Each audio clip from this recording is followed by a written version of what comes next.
Um, we have had the opportunity to provide some webinars recently through the Regional Office of Education and working with some practitioners who have really been working to take a lot of the information from the state of Illinois and different learnings that they've had working with their educators and combine it into something that is, I would say, bite-sized, real-time, and applicable for principals, superintendents, and teachers. With that being said, I'm really thankful that Kim Dinkheller has taken the time to put some information together that, as a former practicing principal and now at the central office level in Quincy, um, has really tried to put some information together that would be helpful for you to go through and be ready to share out to your stakeholders that really apply. And with the recording, we will share it to other administrators. And so today we're really going to focus just on the upcoming IAR assessment, and just wanted to give the opportunity to think about planning for the spring assessment, but then also really understanding the data that it's providing. And with that being said, I'm going to turn it over to Kim and we'll get started. If you have any questions throughout the presentation, we do want this to be interactive, so please feel free just to unmute yourselves.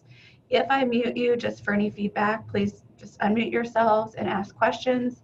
I will monitor the chat box, and if you want to raise your hand, you can put questions in the chat box or raise your hand or just shout them out. And I know Kim has specific and intentional places built in for questions, but don't wait until we get to that place if you have any. So with that being said, I'm going to turn it over to Kim. We worked for quite a while. I usually make everyone turn on their video camera so we can see everyone. She worked for a long time to try to get hers going, but she had an update over break, and so she's going to have to check with technology. What you should be able to see though right now is her computer screen. It's a PowerPoint of the Illinois Assessment of Readiness Planning. And Kim, I'll let you go ahead and introduce yourself, and we'll get started. Okay, great. Thanks, Michaela. Good morning, everybody. I really am sorry. I did try to get my camera turned on. Michaela gives me a really hard time because she knows I cover it up with tape and then pretend like it doesn't work. And then she's like, I know it works. And so I had something update with my hard drive over break, and my split screen, it's just not coming up. So I will talk with technology. So in the future, Michaela, I will make sure that you can see my lovely face. Thank So I you. hope everybody had a nice holiday break, and Happy New Year to everyone. Really what today's focus on is really like the upcoming IAR assessment, but I also kind of added in just a few things for sort of looking at the data from IAR now that we have a couple of years of consistency with the Illinois Assessment of Readiness in terms of the data that it's provided us.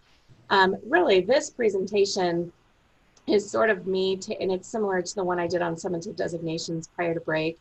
It's really about me taking those ISB assessment webinars that are every Friday, and they're so hard to sometimes fit into that hour of time, and then you always have good intentions of going back and watching them, and then time gets in the way. But with the schools the number of schools we have in our district, this is really the presentation that I put together for all of our principals, so then we have a time to come together as a planning team and can kind of review what I call like the key points. Because sometimes those webinars, because they're covering every single assessment at the state level, it's easy to get some of them lost in the shuffle, especially if you miss one, because sometimes they mention one in one, and then if you miss that one, they may not mention it again in the other. So that's really what this is for. So I'm happy to share it with you guys. And like Michaela said, if any questions come up, let us know as we go. So we'll kind of just go through. This is including everything about IAR that's been through December. There is another assessment webinar on the 10th, this Friday. So there may be some new things that come about, because as you'll notice when I go through this, there's some things that ISB says is coming, but just hasn't been released yet. I also did go to, I guess I should mention this, I did go to Bloomington in November and met with Ray Clemens and Accountability and the Pearson people, just to kind of, they presented together. I know there were several throughout the state. I will say there's not a whole lot that I gained from going to that wasn't already things that we had known from previous IAR assessments and park assessments. The big thing was the updates with some of their test nav stuff, which I'll get to in just a minute. So, okay, so 4 big topics today. Number 1, what's new? So updates for testing in spring 2020. 2 kind of categories of test prep. 1 for people who are coordinating IAR, so preparing Pearson Access Next, which is different from last year, what we have to do this year. Test prep for students and teachers, so preparing for test administrators, which is what we also know as proctors, and then for students, what to expect on the test, their experience, and then also, so what can I gain from the reports that Pearson Access Next puts together? Because they do provide us with some different types of reports that ISB-SIS will provide us. So when you're looking at how can I start to correlate this data as one of the key data points for our district or even our school for that historical trend data, when we're looking at making some adjustments to systems, what are some things I can glean from that? So we'll go ahead and get started with some updates for testing for spring 2020. Big thing that's the biggest change that they've mentioned has to do with the mathematics assessment. You are now going to be able to allow for in Spanish for dual language classes. So if, for example, if the student maybe isn't identified as an ELL student or not receiving some type of services, but they are enrolled in a Spanish, like dual language class for math, you can assign that to students now. So this math assessment, having it in Spanish is a big shift for some districts that have students that are enrolled, but maybe not EL identified students. So not something that's affecting Quincy per se, but it is something that is with some districts with larger ELL populations. That's really all they've put out about it. The big piece is that they don't have to be identified EL to be able to take the test in Spanish. So that's the big piece with that one. Proctor caching, which is something that has always been what districts have done, is now could be an optional thing under certain conditions. They're saying that the majority of districts can do this, but there is a way that you can test if your district should do it in order to see if it's going to work. If you go to, and when Michaela shares this presentation out, everything that's underlined, I've hyperlinked it to take you to where the information is. So if you see under there, I have the Pearson webinar December 5th. There are instructions on how to do a test for your district to see if you can maybe not need to proctor cache anymore. So there's like a something in that webinar link. So you'll be able to go to that. That was given out by Pearson and ISB on December 5th. And then of course your testing window, online testing March 11th through April 24th, paper testing March 11th through April 17th. Just gave some statistics this year that for the 2020 spring, 99% of school districts will be testing online this year. Last year it was at a 95%, but at this point we're almost at 100% of districts that are online. I did find out that there are still a few schools in the state that are working off of satellite internet, and so that's that small 1% population that's still testing with paper. So just some new pieces. Really, those are the only new pieces for spring 2020 with the test in general. But there are a few things in terms of what needs to be done on the test coordinator side. And so we're going to talk a little bit more specifically about that. And a lot of it is having to do with how student information is getting into Pearson Access Next. This is a big shift from what we've done in the past. Yes, student information is moving from ISB-SIS to Pearson Access Next, but accommodations and accessibility features information will not come over from SIS. It always has been in the past, but this year they're just sending over basic student information into PAN. So this Monday, January 6th, student records were uploaded into Pearson Access Next. Anything that was in SIS at ISB on January 3rd, which was a week ago Friday, that was what was pulled over, and then it appeared in Pearson Access Next on the 6th. All students that were in there were assigned to 2 tests, math and ELA, and the tests were defaulted to online. And so that is available now for you to see. Now, now that it's in here, this is the steps that district and school staff have to complete in PAN. You'll have to add accommodations and accessibility features. This can be done manually, but they're also working on building templates. So what they've mentioned at the assessment webinars is that if your school uses like Skyward, I know they mentioned Skyward and Teacher Ease, we're both working on building a file that you could pull from your own student information system with accommodations and accessibility features so you could bulk upload into PAN versus having to do it manually. On January 24th of 2020, records will be pulled for accommodation needs from PAN.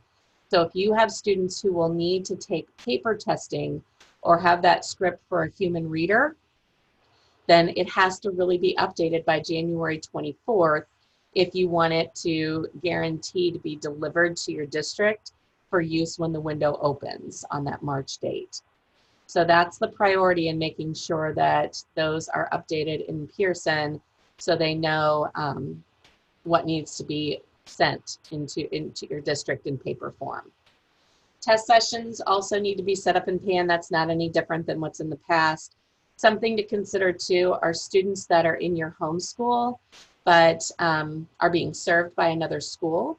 Serving schools really need to do the same process for your students. So, for example, in Quincy, we have an alternative school, and they're in the process right now of looking in their setting in Pearson Access Next, because those students are enrolled there, to make sure that the accommodations are uploaded. So when they are included with your homeschool data, they will have had that opportunity to have their accommodations and accessibility features. Once they go to that testing school, the serving school, as you know, the home district doesn't have access in PAN to put that information in. So you'll definitely need to talk and communicate with your serving schools to make sure that they're updating the student information as it should be, since those students will eventually show up in your home reports next year. So it has been a little bit of a source of controversy. There's been a lot of questions about it that's come up on those assessment webinars as to why this is being done. You know, is there a reason why? We've now put this on the school level. You know, there hasn't, as always, there hasn't been a lot of explanation as to why. They're feeling like this will give schools more of an opportunity to ensure their data is accurate with the accommodations and accessibility features in a proactive way. So by having to add them in, we're making sure that they're up to date, and we won't have to do as many waiting for SIS to upload into PAN with new uploads. So, you know, it is putting a little bit more of that cross-referencing and checking on the district. But like I said, sometimes those changes are made and there's not a whole lot of explanation as to why. So I wish I could. Kim, I'm just going to interrupt. Thank you for that. I know there was a great question by Donna Biley with Payson. Is it being recorded? So if you joined a little bit later, it is being recorded. I know many of you may have a high school counselor or someone in your technology team or principal, assistant principal that may help with some of these testing prep steps. So please know that we give you permission to share this with the stakeholders that you feel really need to know this information. Yeah, like I had mentioned at the beginning, if you jumped on at the end that, or if you just jumped in, that this was really something I prepared for our school administration managers, because I'm watching the webinars for them, because I'm not in a building. I know how it is to be a leader in a building and how it's really difficult to put an hour of time away to sit down and watch these webinars. So I'm watching them and then pulling out the important pieces for my people too. So please feel free to share that. The other thing too I wanted to point out is the only manual that's available right now that's updated to 2019-20, and it's down in the right bottom corner here. I did put a link into the accommodations and accessibility manual. That's the only manual for IAR that's been released. The other manuals like testing administration, testing coordinator manuals, they've said that those will be out by January 15th. I can tell you that the accommodations and accessibility manual for this school year. I believe the only change from last school year has to do with the math being in Spanish for dual language classes.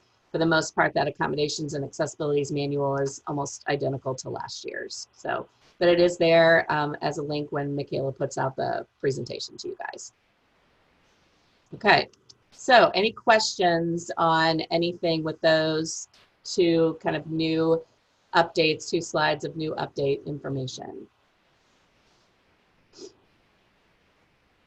Michaela, anything, or are we good? I don't think so, and I don't have anything in the chat box.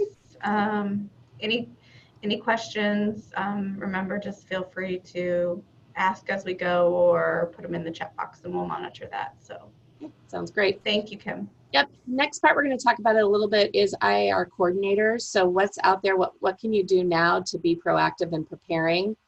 Number one, there is a new document that IAR and ISB has released that is an outline of tasks that's really for new district school coordinators for online administration. But even if you're not a new coordinator, I love that this exists because, you know, it gives you kind of a step-by-step process to go through to make sure that you're staying on top of everything with your test coordinator responsibilities. There's a complete outline here. I'm just going to try to click it and then hopefully I can get back to the presentation. But it's a kind of a printable one that's not off of the slide that gives a little bit more details with some dates. And so that link will be a key piece to go to just because it does give you kind of like a checklist, which if you're like me, I'm kind of a checklist sort of person. It helps me to make sure that I'm on track with things. So I know even my school coordinators, the test coordinators in each school, this works for them as well. And like I said, even if you're not new, I think the updated dates on it is something that's helpful. So that'll be available for you in the presentation as well, and a link to that. So what can you do now? What ISB and Pearson has recommended is that it's time for you to kind of clean up your Pearson Access Next environment. Something to keep in mind, as you know, this isn't different from the past, but accounts for Pearson Access Next will time out after about 180 days. So teachers and staff that are using it during the testing administration in the spring, all of them probably have timed out disabled accounts at this point.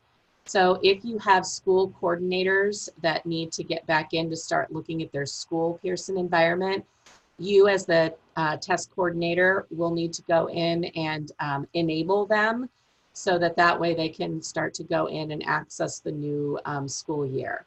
You can also go in and delete user accounts for staff that no longer work in your organization. They say this is important, especially if you have a staff member who's moved to a different Illinois school, if you delete them out of your district so that doesn't become an obstacle for another district to try to upload them, or vice versa. If you have a staff member that has worked in another Illinois district but now is with you, it can cause some conflict on that end with getting them put into Pearson Access Next. So you can add user accounts if needed, if you're ready to do that. And then, of course, review and update the contact information for your district and school. If nothing has changed about the contact information for your district and school in Pearson, so you don't have any new buildings open or there's not a new principal or superintendent, this will pre-populate from the previous year. But if you have had a change in leadership, you're going to need to manually update that. And so that's in Pearson Access Next. It's under the management piece, and it just is literally called Review Update Contact Information. And so there were a few that I had to do with some new open buildings and a couple new principals. So that is something you'll need to take care of on your end. Something also to remember, there are 2 Pearson Access Next environments. One is a live site, one is a practice site. One is brown, one is blue. The live site is blue, the practice site is brown. They are 2 separate entities. So if you are going to set this up in your live environment, like put new user accounts in, delete user accounts, that sort of thing, just know that when you're doing it in the live environment, it doesn't automatically go into the practice site. So a lot of people aren't using the practice site as much anymore, but I will say that we do oftentimes have a lot of staff that go into the practice site thinking it's the live site. The best way to describe it to them is just make sure the blue site's the one you're going in. The brown side is the practice one. So blue and brown is the best way to remember those. A couple of other proactive tasks that you can do right now is you are able to enter your IAR test window for your district and schools into SIS now. So if you go into IWAS, then Student Information System, Assessment Pre-ID IAR, you can go in and select your testing window now. That was not open in December, but it is open now, open on January 3rd for you to be able to do that. So that's an important task to make sure you've taken care of. Another thing that has really been helpful, there are 2 reports that ISB SIS has put out. They're pre-ID reports, and if you know in the past, the pre-ID reports have had a lot of your assessment and accommodation information on them. They do not have that this year, but there are 2 reports that we are currently using to cross-reference our information. One thing that really stuck with me, and this is going back to the summative designations, and all the information about Illinois report card and the way that your designation was determined and the business rules for calculating different components of your data, is when Ray Clements, who's a head of assessment and accountability, said a lot of your data is the complete data that you look at and your final numbers. Some of it really has to do with how well your data is being kept up in your district. Because if something's not reported directly from your own student information system into ISB, it can make a difference in what happens with your outcome data. If there's, like, for example, I can think just with IAR, how many times we get close to testing date and we realize, oh, we didn't update IEP information in our Skyward system, so then it didn't go into SIS, and then it didn't go into PAN, and then you're scrambling at the last minute to make sure that you've got that in there. So what we've done with these reports in a proactive way is we're pulling these reports for our school. This shows us what was pulled into Pearson from SIS, and then we can make sure that our Skyward is up to date, so SIS is getting correct information from us. And that will only help down the road when all of our data is being pulled and being put into that configuration for determining that designation. So there are 2 reports with this IAR pre-ID report, and it's called Pre-ID Step 2. So you get to it through IWAS, SIS, reports, IAR, and then IAR assessment pre-ID. Step 2, the first one is a summary. Basically, it's giving you just totals from SIS. So it's telling you this is what's been uploaded from your district student information system. It's overall by grade level, overall by IDEA indicators, overall EL indicators, and accommodations 504. So this is an example of like one of our schools, and it basically gives us a breakdown so we can cross-reference that with our own student information system to make sure we have the information in correctly. So what's being uploaded to SIS is what we are seeing in our schools. So that's one you can look at. The other one that's a little bit more specific, and I've crossed off quite a bit of student information and stuff on this next one, so there's lots of black marks, just so you know. But the other one that you can pull is a more detailed report for your pre-ID step 2. You get to it in the same way, you just are pulling detail versus summary. Basically what this is going to give you, and you can default it to show you ELA only or math only, but it's going to give you a yes, a no, for is this student EL indicator, is this student have a 504, does this student have IDEA services? So we've even been able to, just by pulling this and starting to look at it this week, we've noticed that some of the stuff that we think is correct in our student information system isn't pulling into ISB correctly. And so this is a good way to cross-reference and make sure that all of your students are assigned to both tests. You can look at the home school and the serving school and the testing school to make sure that that information's there, and you can sort this by grade level, by student last name, to be able to just make sure that your data is matching up. So these have been really 2 good reports to make sure that not only is your home district student information system up to date and uploading into SIS accordingly at ISB, but then also we know that these reports tell us what was sent to Pearson. So we could run a report in Pearson, but these kind of give us a little bit more specific information and are sortable in a better way than what Pearson can offer. So those 2 reports are ready. That's one of those are things you can look at now. The other thing that you can do now proactively is take a look at your updates for TestNav, which is the platform that students will take the test on. There's some support changes if you use Chrome books or if you use any iOS for Apple, Mac. So this is what's officially the changes for this year.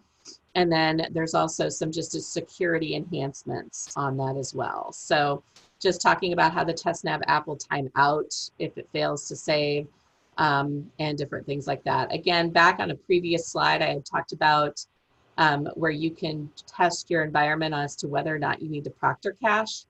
They also have some more detailed information about the TestNav updates on that one as well.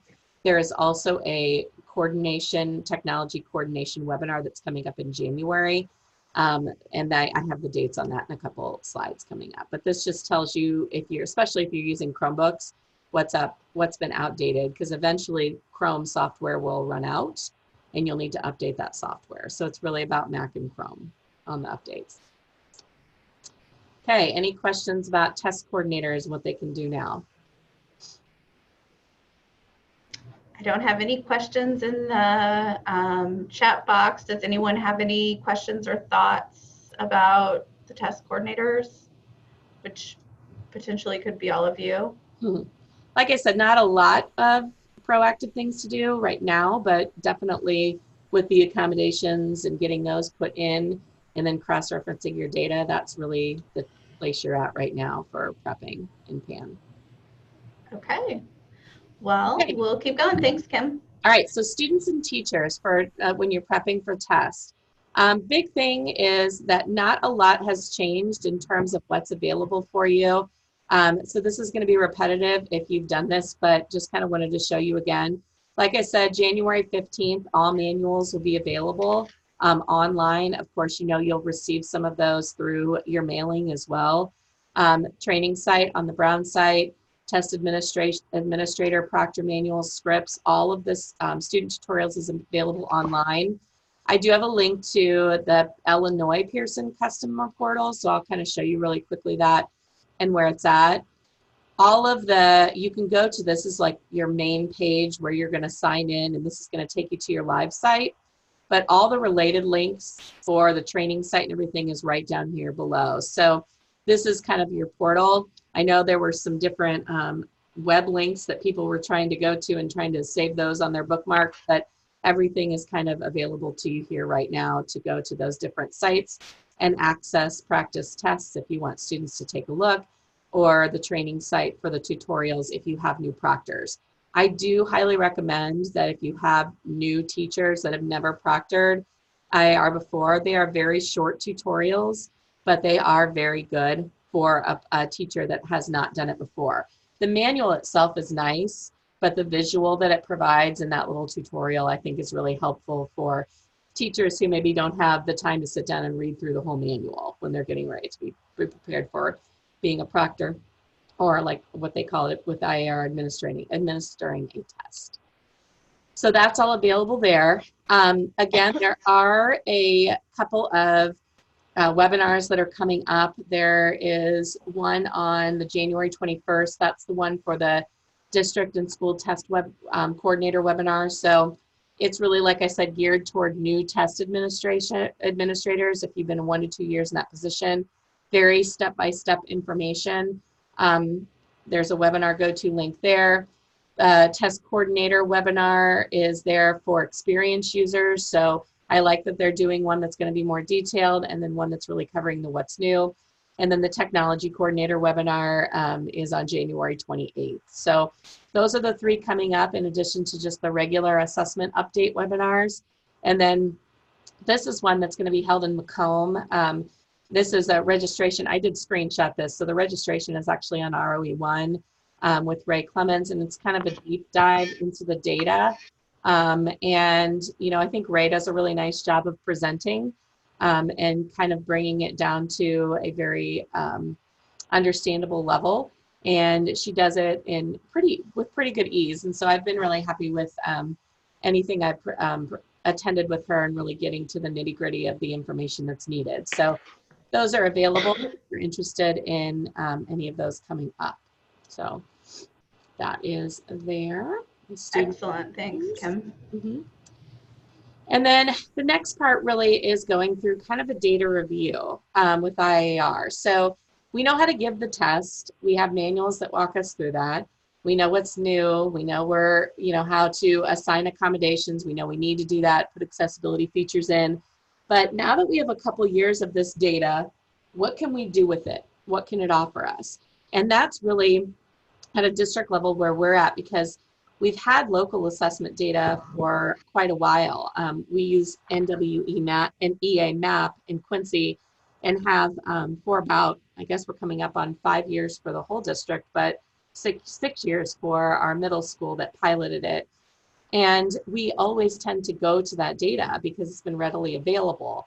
But we also know that it's a very different type of test, NWEA map is, versus IAR, which is really more of a performance-based test.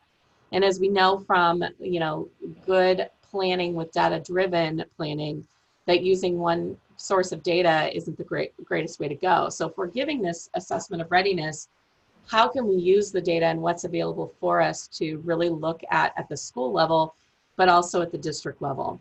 So within Pearson Access Next, there are reports. They're under published reports. There's operational reports, but there's also published reports. And some of you may have gone to these as well.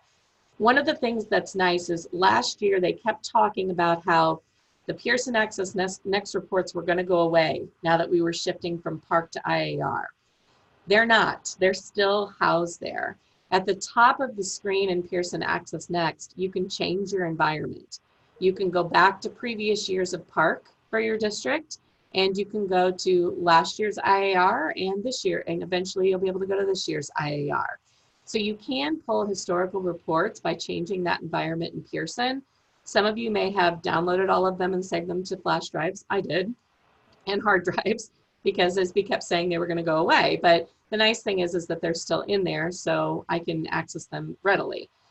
And then what's in there that's really nice to take a look at are these district evidence statement analysis pieces.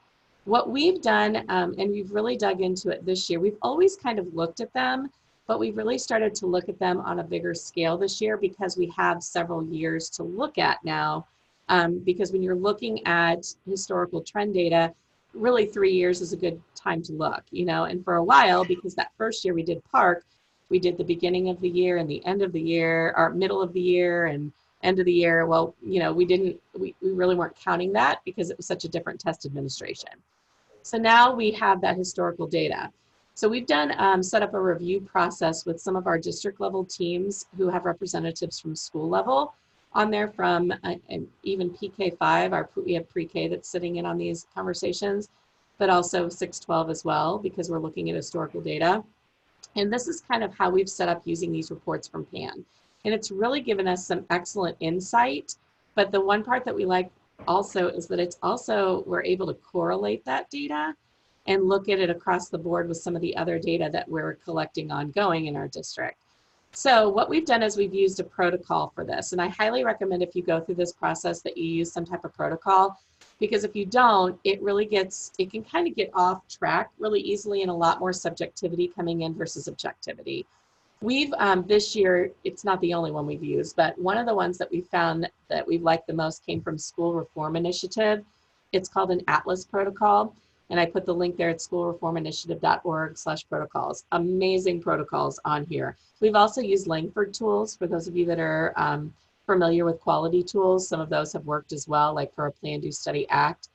But what we've been doing is reviewing district evidence statements in two ways. We're looking at it from a class of students at the school level, but we've also been looking at it to start looking at our curriculum alignment at the district level. And so what we've liked about this is it's really given us two different lenses to look at what this IAR data can tell us, okay? So the way that we go about doing this is we pull what's called that district evidence statement. And this is an example of what a district evidence statement, what it looks like. It's 2 pages, and this is page 1. Basically what this is showing you, if you look at the green dots and you look at the blue dot, it's showing you where the average percent correct is by standard for the district and state level. So you can see the blue is representing the state, and then the district, the green, is showing you how were your students performing and getting questions correct in comparison to the average of the state. So it's going by standard, okay, which is interesting. And it's also along the bottom is showing you difficult to least difficult. And that's basically saying the standard in questions. So that first one, that our reading informational, and this is for third grade, 2.1, that one is saying that's the most difficult question, okay, that they're being asked. Now, you'll probably notice that there's some standards on here or some key points on here where there's not a green dot. As you know, not every student gets the same test when they're taking it. There's some different versions. Basically, we didn't have any students in Quincy that are taking that one, okay? And so the second page of this report, once you take a look at it, and then the writing categories are on the other side, is then it will go through sort of a narrative of what you just looked at visually. And so on the side where it says district student count, it's telling you how many students did you have taking that. And, you know, so we're looking at 9, our 1, and I think is it 12 and 9, like we didn't have students that were given the opportunity to take that one. So it is interesting to take a look at. We've looked more because you can't look at something that doesn't exist, but we definitely are looking more closely at this one.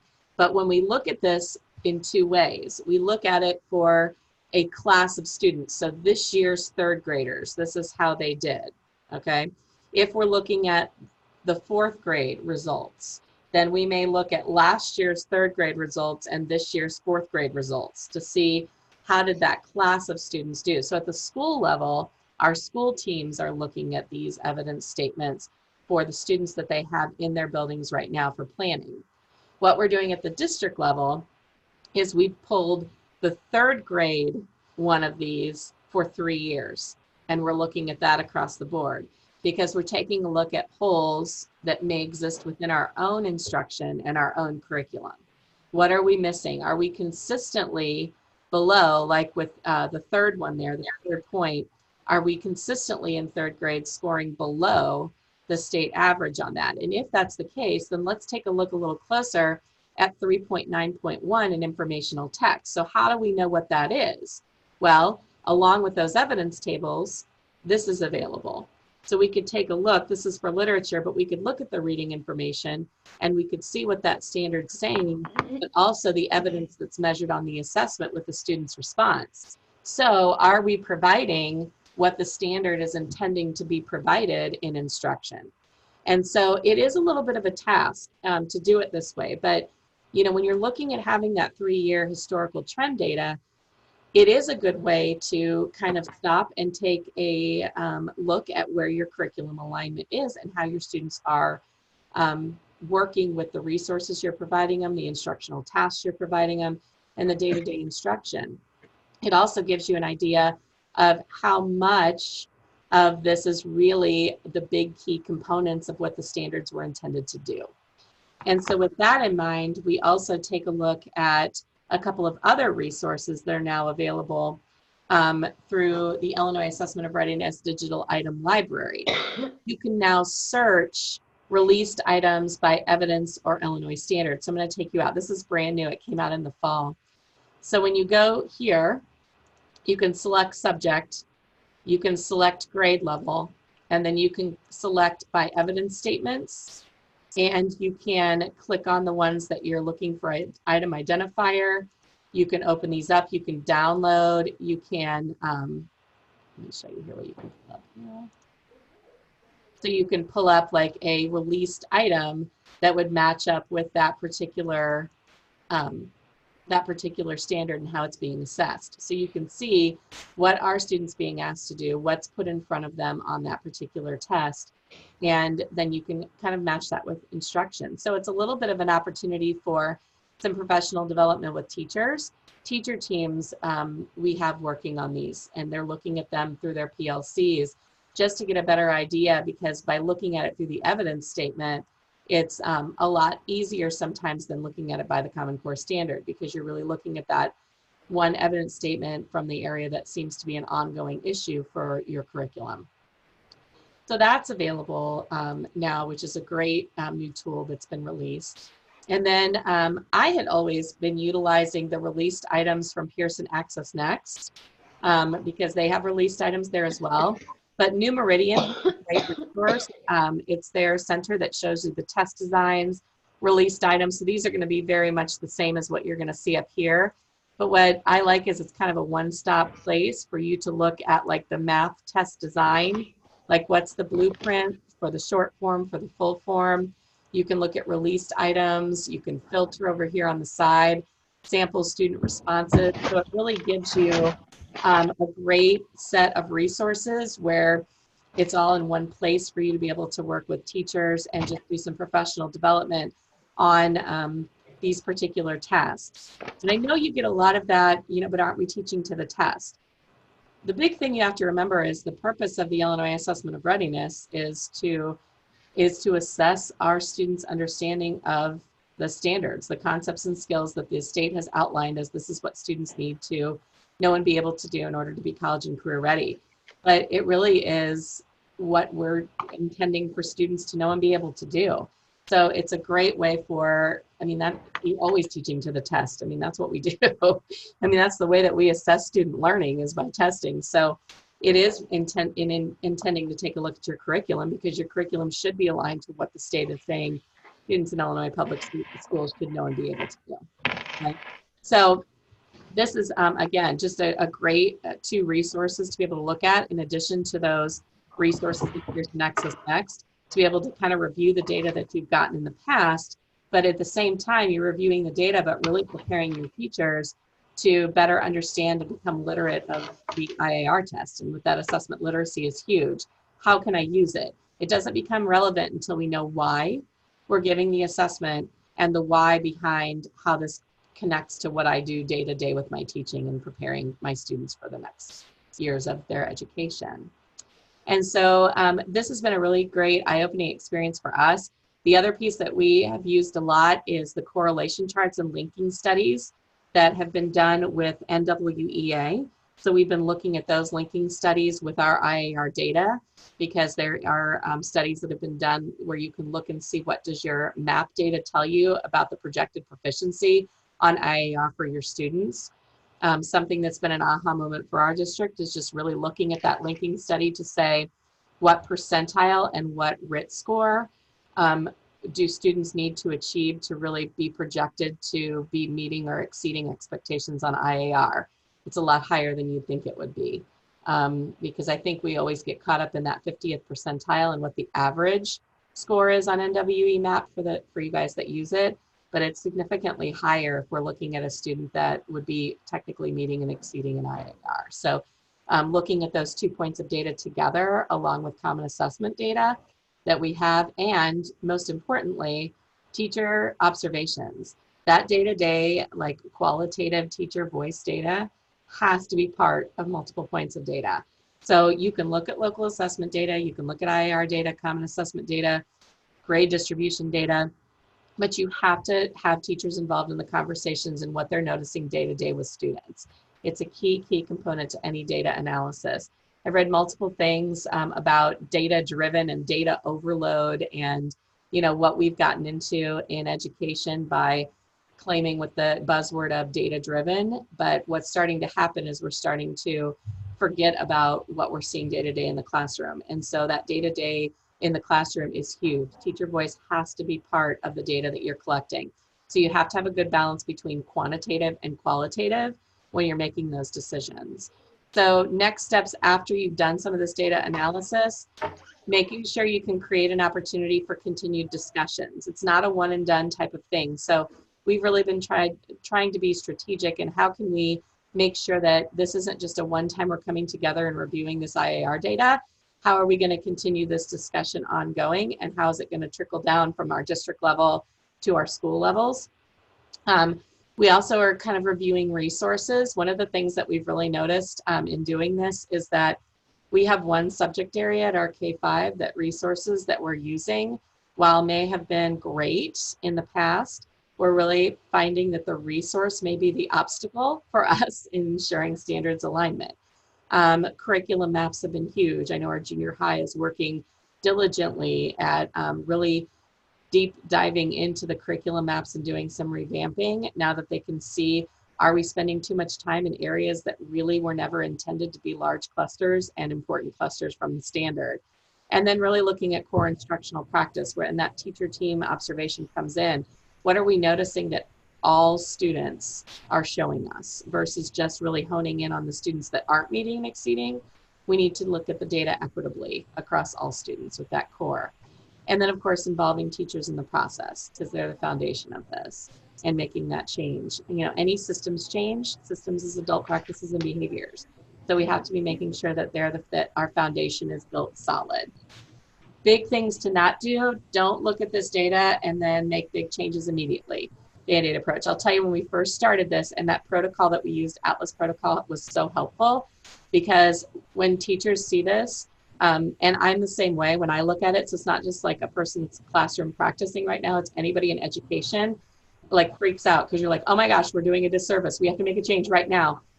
You have to make sure that you don't do that Band-Aid approach, because it's never going to truly fix the system. It's only going to put something in place for just a little bit to get by, and then that problem's still going to exist. And so we've had to remind ourselves of this, everybody that's been doing this process with us, that we can't jump. You know, we have to make sure that we're really just like making strategic decisions and involving the right people, so we're not making it look like this big change, because that stresses everybody out and it doesn't fix it in the end anyway. So don't mandate changes from the top down. Make sure that people have to know the why, so that teacher voice is huge. And then when you're looking at the data, that 3-year trend for curriculum alignment really needs to be multiple years of data. And really, even if looking at a class of students, obviously with your third graders, you can't right now anyway, but when you're looking at some of those older grade levels, you can look at that cohort. We call them in Quincy our graduation cohorts. So we look at them as class of like 2025 or class of 2024. So we're really looking at what we're noticing about that class of students versus the grade level curriculum. So just a few things about what you can do with the data now that you have it. So yes, there's those pieces of getting ready to administer the test, but if we're going to administer it, and it seems that we are getting the data much quicker than what we were getting in the past from IAR, then these are some ways that we can start using it as one of those points. Okay. I think those are some really good points, just about data analysis, and the fact that there's just, I think educators, you know, have this sense of urgency. And I like that you're using protocols and that you've shared some of those with us to slow down that process before you make decisions on enacting a strategy. And I think one of those missing pieces that you touched on is the instructional data. Have you been able to collect instructional data? We have so much student growth and student learning data, and where the rubber really meets the road is what's happening in instructional practices. And so allowing and setting up systems that promote and really trust, and allowing that instructional data to be collected. And it could be multiple types of instructional data. That is, you know, really key. And so I really appreciate that being included and some of those follow-up steps. So thank you, Kim, for that. I'm happy to help. Like I said, it's certainly a learning process. You know, this is year 2 for me at the district level, but it's a process that it doesn't really matter where I think you're leading from, whether you're leading from the classroom, whether you're leading from the district, whether you're leading from a building level.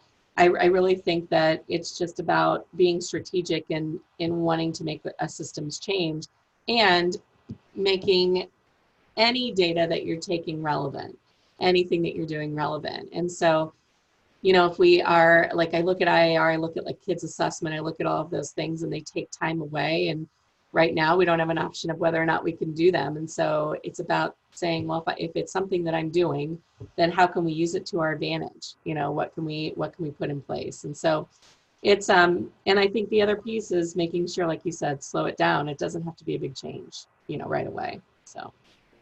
It's kind of like that boomerang effect that we have seen too often, multiple waves of instructional school improvement, you know, reform, of throw something at it and it bounces back. So Great points. Well, I don't have any questions in the chat box. Does anybody else have any questions while we've got Kim here?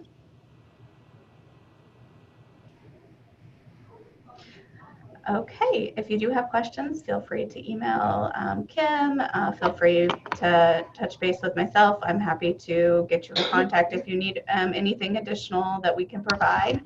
And we will follow up this morning. We will get the email sent out that has the recording of the webinar and a copy of the slides with the links so that you can visit those. Thanks, Michaela. Thanks, Kim.